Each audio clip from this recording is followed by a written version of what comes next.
Hello and welcome to an introduction to video gaming, a show for people who like video games but just don't know it yet. Now, I've grown up with video games from a very young age, but if I hadn't seen one until today, I'd have questions. Many questions, and I wouldn't know where to start. So I thought I'd start off by answering some of the questions that I would have if I was new to video games. Question 1. What are video games? This outwardly simple question is actually more complicated to answer than you might think. With every passing day, games get harder and harder to define. When they were first appearing, video games inhabited cabinets in the corner of bars, or arcades full of other cabinets, and were short skill-based activities where you rack up points to compete with the high scores achieved by other players. These were titles like Space Invaders, Pac-Man, Asteroids, Missile Defense, games that most people will recognise. Many people still think of these, actually, whenever someone says video games, but the truth is, we've come a long way in the 20 or 30 years since their heyday. Whilst these games are considered classics, modern game design is wildly different. To even come up with a phrase that accurately defines games is incredibly difficult, and the best that I can do at the moment is it's a digital experience that allows the input of the audience to drive events. There won't always be a goal to achieve, there won't always be items to collect, there won't always be enemies to defeat, and these days even a classic staple like a score might not even be apparent in the game. It's hard to even class some of them as games in the traditional sense. There's a growing category of art games, there's a trend for modern games to feel more like films, but this is ground that we might get into another day. Question 2. Why do people play video games? The obvious answer to this one is that they're enjoyable. It's the same reason that people watch films or television. But they are enjoyable in different ways. There's a certain degree of satisfaction to be had in playing a good game, whether it's the feel that you're getting a degree of mental stimulation in solving puzzles or problems, or honing your reaction time and performing feats of skill. Question 3. Who are video games for? Today, pretty much everyone and anyone. For a long time, games were predominantly designed to appeal to children. As those children grew up, there was more of a focus on young adolescents, and as those adolescents turned into 20-somethings, the market started to shift in that direction too. Today though, it caters for all those groups and beyond.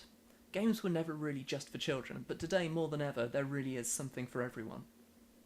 Gaming has become a big business. Studios are run by executives intent on making money rather than enthusiasts intent on making games. Which is a good and bad thing. And the industry currently makes more money than the film industry, although that is of course an oversimplified statement that doesn't really take into consideration the two different industries. Following the success of the DS and the Wii, there's also been an increased focus on a market that has previously not been interested in games, so today more than ever there are always new titles being developed for new audiences. Question 4. Are games damaging to children? This is a question that gets dragged up a lot. The assumption is that video games warp the minds of innocent children and make them do horrible things. I'm of the opinion that games in general are good for children, and anything that gets anyone thinking as much as some titles do is good for people in general, and not just the small underdeveloped ones. That said, if something can have a positive influence on someone, you have to accept that it can have a negative one too. But that's the same with everything in life. If you did anything that was good for you to excess, you'd suffer for it, and it would affect your life. This argument for video games causing harm to society is the same one that's been thrashed out with films, television, comics, and even certain pieces of literature. It's also making the assumption that all video games are violent, and that's just simply not the case. So in summary, yes, they can be bad, like everything else in life, but they can also be good. Question 5. Where do I start? There's no real right answer to this one. The good news, however, is that if you're watching this, then you already have access to something that will play games. If you're on a PC, there are billions of free games out there. If you're on a smartphone, like an iPhone or an Android, then there's also a huge number of games that's second only to the PC. Some might suggest that you go and buy a Wii, as it's accessible to new gamers with an easy-to-learn interface, but in all honesty, I haven't found many games beyond the ones bundled with the system that make decent use of the controls, and pretty soon you'll be back to learning more complicated control methods anyway.